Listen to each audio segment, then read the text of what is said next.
Untuk mengetahui informasi selengkapnya terkait pelaksanaan eksekusi mati, kita segera bergabung bersama reporter Riyad Nur Hidayat dan juru kamera Budi Manurung dari LP Nusa Kambangan Cilacap, Jawa Tengah. Riyad, kuasa hukum siapa yang sudah hadir di sana dan apakah ada pernyataan dari mereka terkait pelaksanaan eksekusi yang diperkirakan akan dilaksanakan pada Selasa nanti?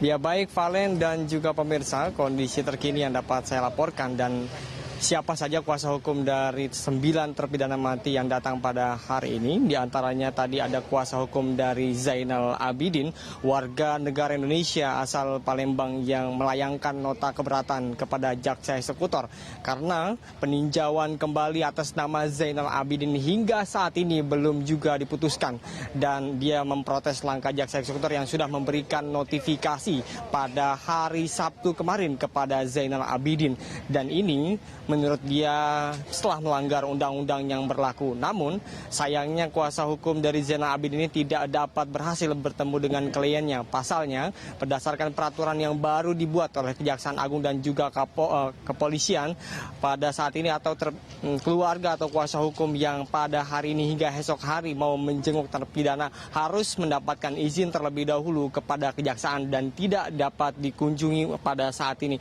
Kemudian juga tadi dari keluarga Mary Jane, ibu dari Mary Jane sempat berdemo di depan dermaga Wijayapura dan menangis meminta pengampunan kepada Presiden Joko Widodo karena ibu dari Mary Jane ini berpendapat dan berkeyakinan bahwa anaknya bukan dari salah satu sindikat narkotika internasional. Anaknya hanya sebagai korban trafficking yang pada saat itu dijanjikan oleh seseorang yang bernama Christina untuk bekerja di Malaysia. Namun di perjalanan ternyata Christina menitipkan narkotika di dalam tas Mary Jane. Kemudian yang terakhir tadi adalah kuasa hukum dari duo Bali9, Myuran Sukumaran dan Andrew Chan yang datang sekitar pukul 10 tadi pagi dan memberikan keterangan pers yang cukup menyenangkan, yaitu dia mengatakan bahwa pada saat proses hukum di Pengadilan Tinggi tingkat pertama membuat pernyataan bahwa Muhammad Rifan, pengacara dari duo Bali9 yang pertama, telah dinegosiasi oleh sejumlah hakim untuk memberikan sejumlah uang agar duo Bali9 ini tidak dapat dieksekusi mati dan meringankan hukuman kepada Myuran Sukumaran dan Andrew Chan. Oleh karena itu Todung Mulya Lubis sudah melayangkan surat kepada Mahkamah Yudisial untuk segera menginvestigasi berita ini apa benar atau tidak, dan jika ini benar maka sudah melanggar ketetapan hukum yang menurut dia imparsial. Oleh karena itu Todung Mulya Lubis meminta kepada Presiden Joko Widodo untuk menunda eksekusi kepada dua terpidana Bali9, Myuran Sukumaran dan Andrew Chan sampai proses yang ada di Komisi Yudisial ini dapat diselesaikan. Dan berikut kita dengarkan keterangan dari kuasa hukum duo Bali9, Myuran Sukumaran dan Andrew Chan, Todung Mulya Lubis. Proses hukum yang terjadi. Kenapa kami merasa terganggu?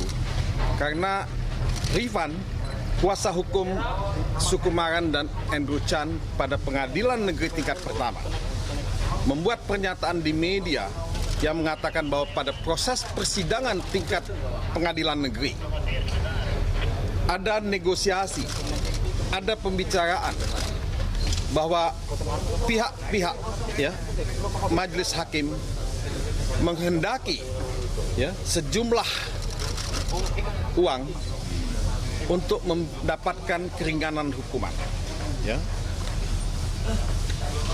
Dan ini kalau itu betul, ini kan sudah mengganggu proses hukum yang imparsial. Ya Valen dan juga pemirsa, selain dari kuasa hukum dan keluarga yang saya sebutkan tadi terlihat juga dari Konsul Jenderal Australia untuk Indonesia yang ada di Bali, yaitu Majel Hain, dan juga pengacara dari Rahim Abgaji Salami, warga negara Nigeria. Valen. Iya, Riyad. Lalu apakah sudah ada informasi soal kepastian kapan pelaksanaan eksekusi akan dilaksanakan? Baik Valen dan juga pemirsa, memang hingga saat ini belum ada keterangan resmi dari Kejaksaan Agung karena memang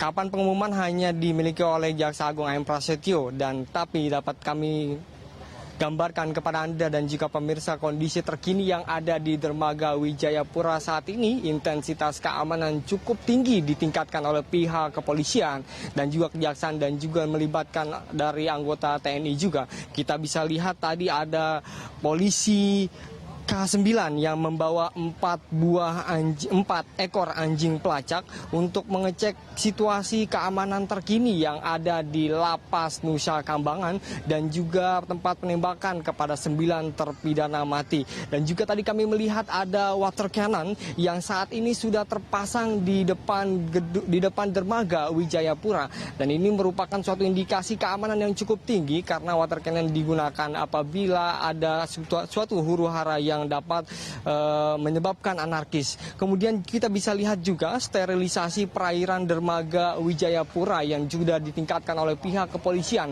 dan juga Polres Cilacap. Dan di sini tidak boleh lagi selain dari pihak Menkumham, Kejaksaan Agung dan Kepolisian yang dapat melintasi perairan Nusa Kambangan. Dan yang paling menguatkan kapan eksekusi ini dilakukan, ada sebuah gambar yang papan salib yang lazimnya digunakan dan ditaruh di atas peti mati bagi mereka yang beragama Kristiani.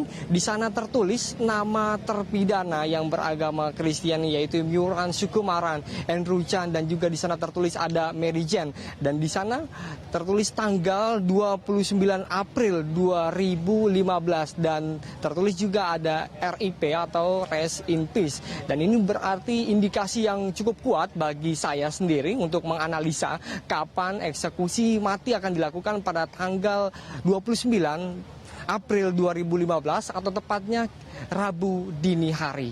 Valen. Ya, baik. Riyad, terima kasih atas laporan Anda. Pemirsa, demikianlah laporan langsung Riyad Nur Hidayat dan juru kamera Budi Manurung dari LP Nusa Kambangan Cilacap, Jawa Tengah.